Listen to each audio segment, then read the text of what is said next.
about getting a pet, prairie dogs may not be the first animal that comes to mind, but you shouldn't dismiss the idea of them that quickly. Prairie dogs can make great little companions, and I'll tell you all about them tonight on Metro Pets.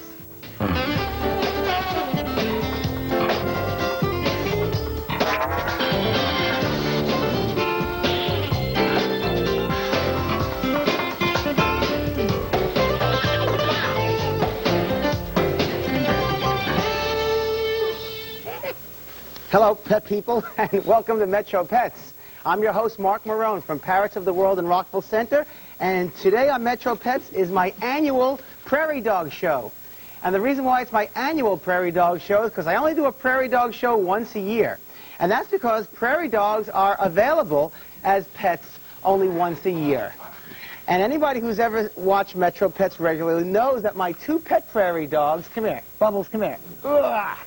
My two pet prairie dogs, Bubbles and Squeak, are regulars on Metro Pets and have been so for many, many years. This is Bubbles, and Squeak is running around someplace. Bubbles was famous when I did my fish tank show because he took the high dive into the fish tank. But I don't talk too much about prairie dogs because of the fact that they are a seasonal animal and they're only available once a year. But now is the time of the year. It's springtime and it's prairie dog season. So we're live, and if you have a question about prairie dogs, you can call me at 1-877-674-METRO, or you can send me a fax at 1-877-674-FAX. And I happen to get a fax just now from Nick in Bedford Hills. But I can't answer it, Nick, right now because you didn't give me your phone number or your address or your telephone number or anything. So refax. Whenever you're sending me any kind of correspondence, please give me your complete name and address so that I can get back to you personally at a later date. Now, where's prairie dogs? Okay, Bubbles is having a good time on the exercise wheel. What are prairie dogs? Prairie dogs are not dogs. Believe it or not, prairie dogs are a type of squirrel. They're a ground squirrel. And they're unusual in the fact because they're one of the few pets that we keep that are truly wild animals. And it's amazing that it's legal to do so. There are a North American resource that are kept as pets throughout the world. Now, let's go look a little into the natural history of prairie dogs first, then I'll explain how they came about being kept as pets as heavily as they did. Prairie dogs are a social animal. They're a ground squirrel, and they're native to the Midwestern part of the United States. Let's take a look at the United States, and I'll show you where prairie dogs come from here. Now, the ones that we see as pets come mostly from Texas. Those are the black-tailed prairie dogs.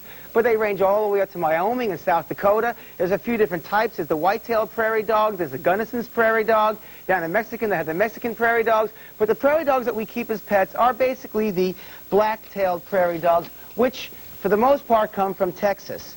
Now, in Texas, they live in prairie dog towns. Prairie dogs are a social animal, unlike other squirrels. And these towns are composed of neighborhoods, families, and inside these families, they have a distinct social order. There's a head prairie dog, a second-in-command prairie dog, third-in-command, and because they are a social animal, they interact well with each other, and that's why they can interact well with human beings. If you took a tree squirrel, like a gray squirrel that we all have in our backyard, and you bottle-fed it and you made it friendly, when it grew up, it really wouldn't be as friendly as a prairie dog would be, because think about it.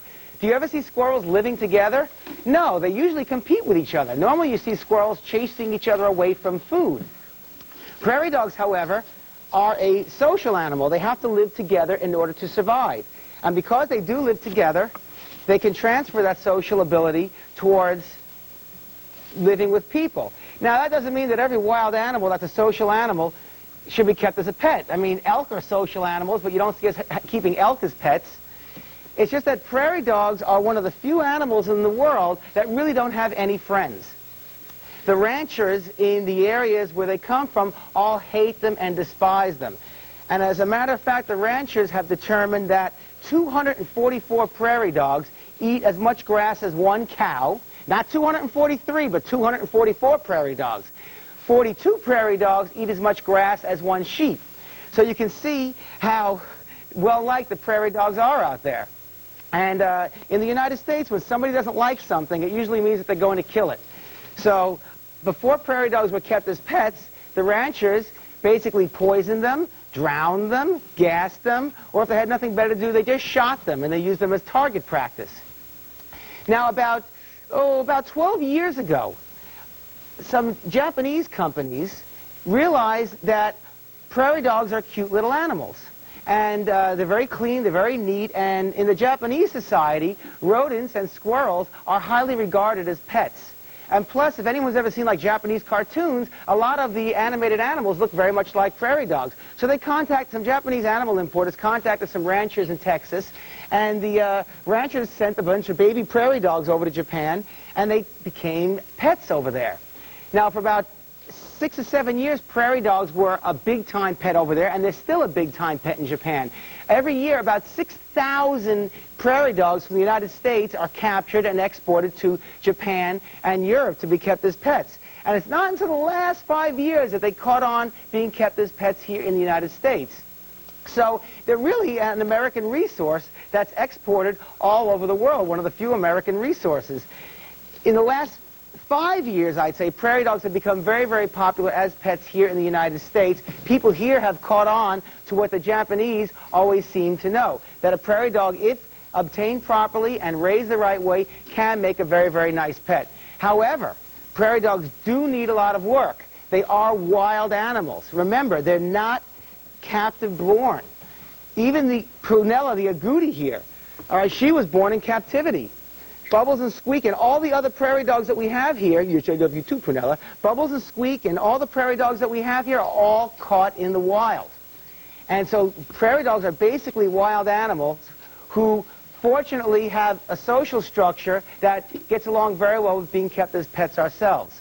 Because they are wild animals, though, you have to realize they have certain basic dietary and environmental needs, and you have to take care of them just the right way if you're going to want them to be happy pets. So we're going to take a quick break, and I'll come back talking about how to buy a prairie dog and what to feed prairie dogs and how to house a prairie dog. Next on Metro Pets.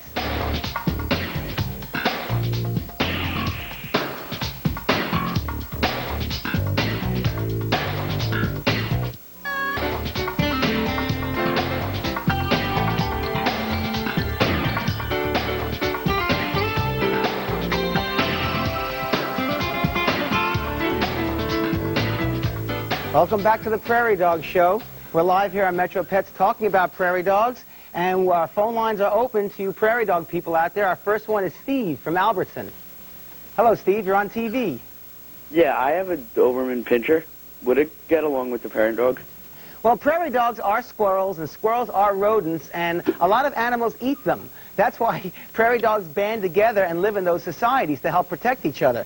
But since they are a social animal, they can get along with other animals that will not hurt them. So it's your responsibility to see that your dog doesn't hurt the prairie dog. The situation really isn't the prairie dog's. A prairie dog can basically get used to any animal, large or small, that doesn't hurt it. As you see here, prairie dogs get along with just about everything. But you have to be sure that your dog can't hurt the prairie dog. And that involves keeping it in a secure cage when you're there and introducing them to each other the right way. And later on in our show, I'll be talking about the right kind of cages to keep prairie dogs in. And now let's talk about where to buy a prairie dog. Well, in the spring, most pet shops sell prairie dogs as long as they're in areas where it is legal to do so. Prairie dogs are wild animals, and in many states, you're not allowed to keep certain types of wild animals. So check out with your local Department of Conservation if you can keep prairie dogs in your particular area.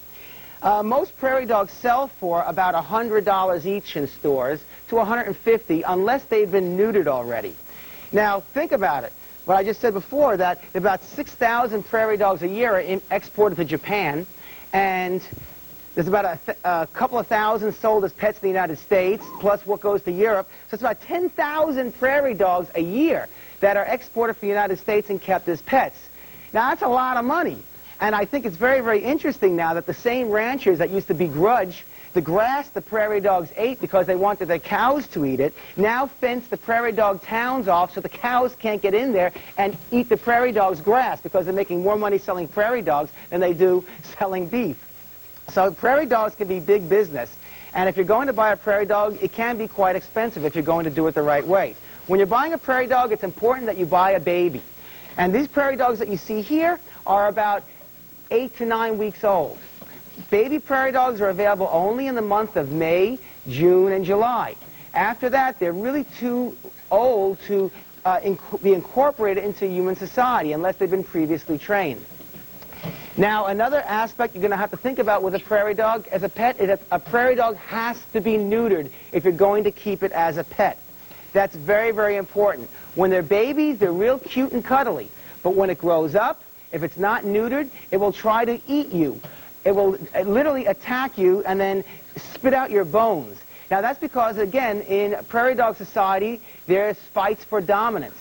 And dominance has to do with sex. Once you remove the sex from the prairie dogs, they no longer want to be dominant, and they don't want to dominate you anymore. So it's very, very important that you either buy a prairie dog that's neutered already, or you find a veterinarian who specializes in prairie dogs who can do it for you.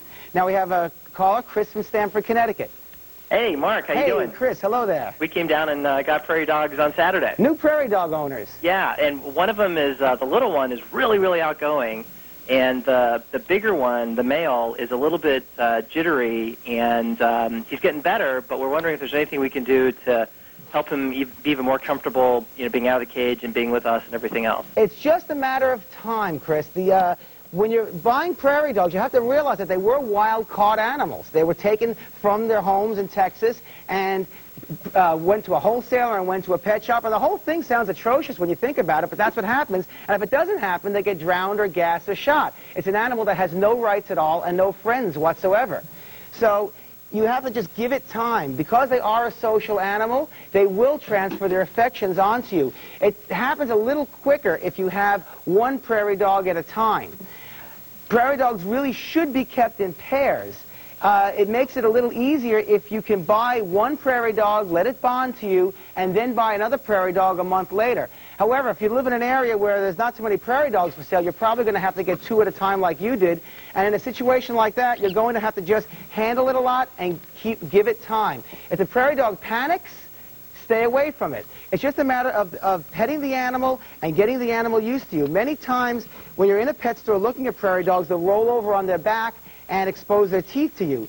Now, it doesn't necessarily mean that they're going to bite. Prairie dogs acknowledge each other by opening up their mouths and sort of locking jaws with each other. And that's what they'll do with human beings, too. They'll actually take their whole finger into your mouth. But it looks kind of scary because prairie dogs have big teeth, and anything with big teeth can bite real hard. But it's just a matter of being gentle and taking your time. They will calm down eventually. It's just going to be a while. Now we have Dave from Bayshore. Hello, Dave. Hi, how's it going? Hi. I just want to know, what's the lifespan on prairie dogs? Prairie dogs can live a long, long time. Most squirrels can live anywhere from 8 to 15 years. Unfortunately, many pet prairie dogs don't live as long as they could because people don't take care of them the right way. They keep them in the wrong cages and they give them the wrong diet. So you have to be sure that you feed it the right way.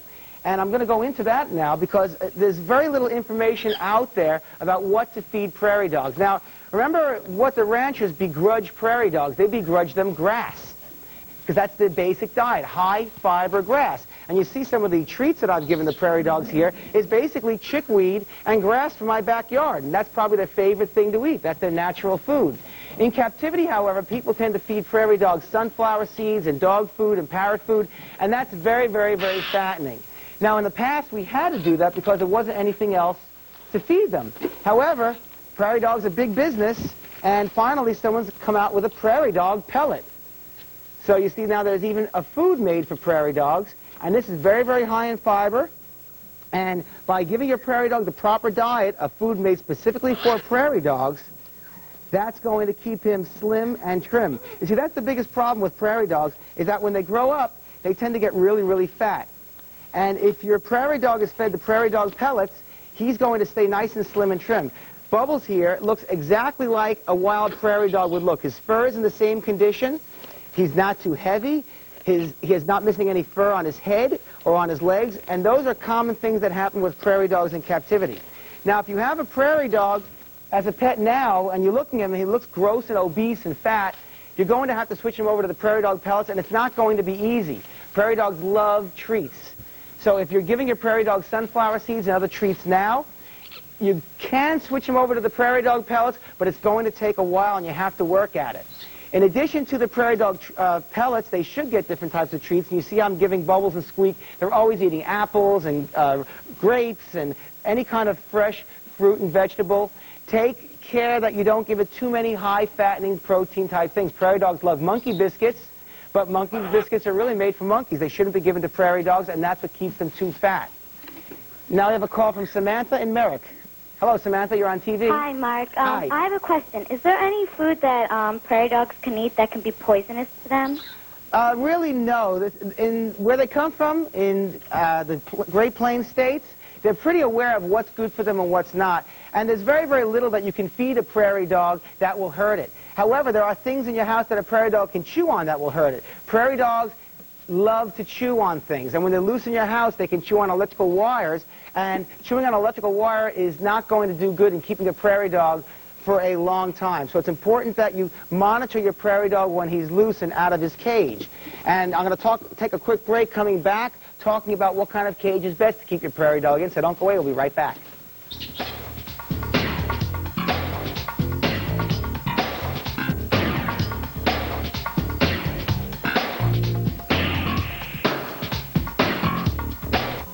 In the 11th century, the Spanish king commands the presence of his court. The thundering hoofs of the Andalusian stallions signal the ultimate test of courage. Experience this courageous tournament, bravery, skill, the wonder, the drama, the sumptuous feast.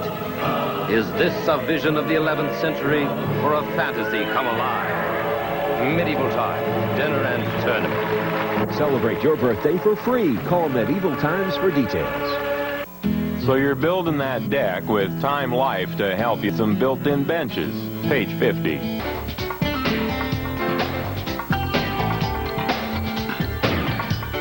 Welcome back to Metro Pets. I'm your host, Marc Marrone from Parrots of the World, talking about prairie dogs. And prairie dogs are dogs in name only. They make a barking type sound that the settlers in the Great Plains thought sounded like a dog. But we do have some real dogs that need a home, so let's take a look at our Adopt-A-Pet. Our first pet is Goldie. She's a very sweet and calm chow mix. She's 3 years old and a great companion. And she's at the League for Animal Protection of Huntington, 104 Deposit Road in East Northport. And the phone number there is 516-757-9373. Also at the League for Animal Protection is Vixen. What a beautiful name. She's a special needs dog. She's very shy. She's 7 months old, and she really needs a good home. And that's at the League for Animal Protection. The phone number is 516-757-9373. And we have a caller, Danielle from Stratford. Hi, Danielle. Hi, I just wanted to know what kind of cages they live in. Well, if you notice here, I've got these baby prairie dogs in these glass fish tanks. And you might think that that's the right thing to keep them in, and many people do try to keep prairie dogs in fish tanks. But no, that's what a prairie dog needs, is a large wire cage. It's got to be at least 32 inches long by 17 inches wide by 17 inches high. You see it's got a lot of different ramps and levels. There's a hay rack on the side there so that they can, you can put alfalfa hay in there. That's part of the diet. We have a water bottle on the side. And a cage like that is quite expensive. That size cage runs about $150. Now, a prairie dog itself runs about $125 to $200. And you really should get 2 prairie dogs. It's really cruel to keep 1 prairie dog by itself unless you're home all day long to play with it. So you see, buying a prairie dog is an expensive proposition. And if you can't keep a prairie dog anymore, there's no prairie dog shelters that you can take it to. And remember, they live 8 to 12 years if they're taken care of the right way. So it's a big commitment if you're going to try and keep one of these animals. Remember, they're wild animals. And they didn't ask to be captured in Texas and sold in a pet shop and live in somebody's living room. I guess if they had a choice, they'd prefer that to being gassed or drowned, but it's your responsibility as a pet owner to take care of it the right way. And that involves buying the right kind of prairie dog, be sure it's neutered so it has a happy life, and then getting the right size cage for it. Again, the right size cage is one that's at least 32 inches long. Get off of me, Bubbles. 32 inches long by 24 inches wide, by at least 20 inches high. And it should have different ramps and levels because they do like to climb and walk around. As you see here, Bubbles and Squeak are never, ever still. They're constantly moving around and being a busybody. Prairie dogs also need a bed to sleep in. An old T-shirt works very, very well, but you can use a clay flower pot or a wooden nesting box. And the bedding that you keep on the bottom of the cage is very, very important. It shouldn't be cedar shavings. The oils in cedar shavings irritates prairie dog skin. You should have just aspen wood bedding.